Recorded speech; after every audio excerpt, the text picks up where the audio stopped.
मध्य प्रदेश में 2023 के विधानसभा चुनाव के बाद से ही लगातार जीत दर्ज कर रही बीजेपी के खाते में अचानक हार कैसे आ गई। मध्य प्रदेश के ग्वालियर चंबल इलाके की विजयपुर विधानसभा सीट पर बीजेपी प्रत्याशी रामनिवास रावत को हार का सामना क्यों करना पड़ा? क्या इसके पीछे वजह ज्योतिरादित्य सिंधिया का चुनाव प्रचार नहीं करना था? सवाल इस बात को लेकर उठ रहा है कि ग्वालियर चंबल के सबसे बड़े नेता ज्योतिरादित्य सिंधिया ने विजयपुर विधानसभा सीट के उपचुनाव में प्रचार आखिर क्यों नहीं किया। इन तमाम बातों के सवालों के जवाब हम आपको देंगे। नमस्कार, मैं हूं अनुराग श्रीवास्तव और आप देख रहे हैं लोकमत हिंदी। मध्य प्रदेश के उपचुनाव विजयपुर विधानसभा सीट पर बीजेपी को हार का सामना करना पड़ा और यहां से कांग्रेस के मुकेश मल्होत्रा चुनाव जीते।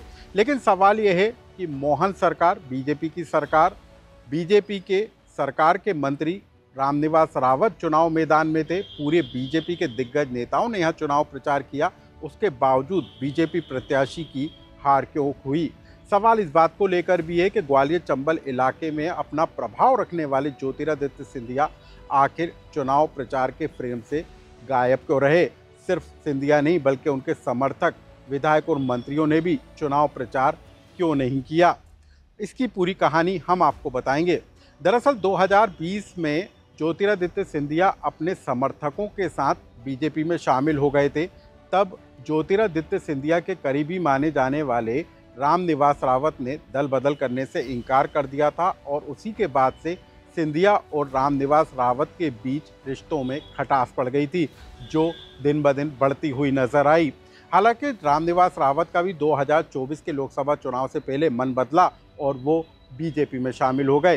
रामनिवास रावत तब 2023 के चुनाव में विधायक चुने गए थे, लेकिन रामनिवास रावत के दल बदलने के कारण विजयपुर विधानसभा सीट पर उपचुनाव हुआ और बीजेपी के तमाम बड़े नेताओं ने यहां चुनाव प्रचार किया। लेकिन ज्योतिरादित्य सिंधिया चुनाव प्रचार के फ्रेम से गायब रहे। बीजेपी के स्टार प्रचारकों की सूची में सिंधिया का नाम जरूर था, लेकिन सिंधिया अपने ही इलाके के उपचुनाव में प्रचार करने नहीं गए। सिर्फ सिंधिया नहीं बल्कि उनके समर्थक, मंत्री और विधायकों ने भी दूरी बनाई। अब राजनीतिक विश्लेषक ये मान रहे हैं कि यदि ज्योतिरादित्य सिंधिया उपचुनाव के प्रचार में नजर आते तो ये बीजेपी के लिए प्लस होता। क्या कहना है राजनीतिक विश्लेषकों का, पहले आप उसे सुन लीजिए। ज्योतिरादित्य सिंधिया की भी जिम्मेदारी थी कि वो निश्चित तौर से एक भाजपा के एक उम्मीदवार को जिताने के लिए प्रयास करते और खासतौर से वो क्षेत्र जो सिंधिया का जहां प्रभाव है, जो पूरा चंबल और ग्वालियर क्षेत्र जहां सिंधिया घराना रहता है पूरा और सिंधिया घराने का प्रभाव है, निश्चित तौर से अगर सिंधिया जाते तो निश्चित तौर से फर्क पड़ता।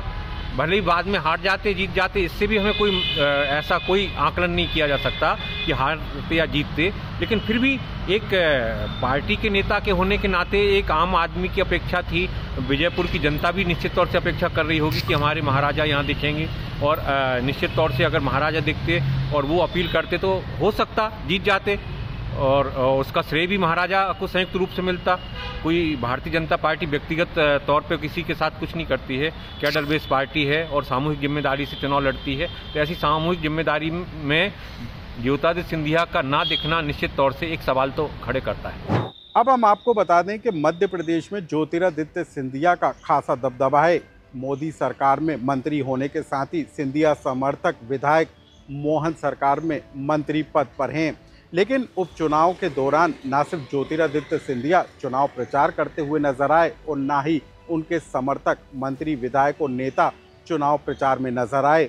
मुख्यमंत्री मोहन यादव से लेकर बीजेपी के तमाम बड़े नेताओं ने यहां पर चुनाव प्रचार जरूर किया, लेकिन जिस इलाके में ज्योतिरादित्य सिंधिया का प्रभाव माना जाता है, सिंधिया के दूरी बनाने के कारण वहां पार्टी को हार का सामना करना पड़ा है।